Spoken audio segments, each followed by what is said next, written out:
If your PlayStation 5 is stuck on the loading screen, it can be frustrating.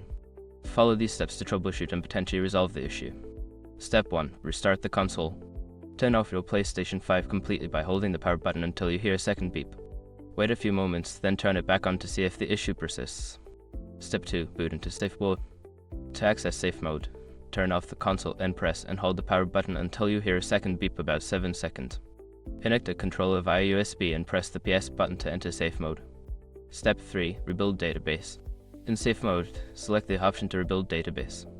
This process scans the drive and creates a new database of all content, which can help fix loading issues without deleting any data.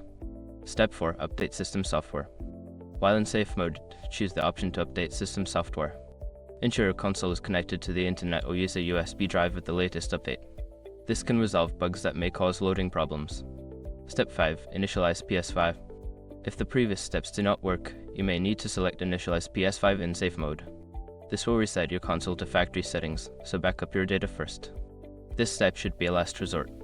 If these steps do not resolve the issue, consider reaching out to PlayStation support for further assistance.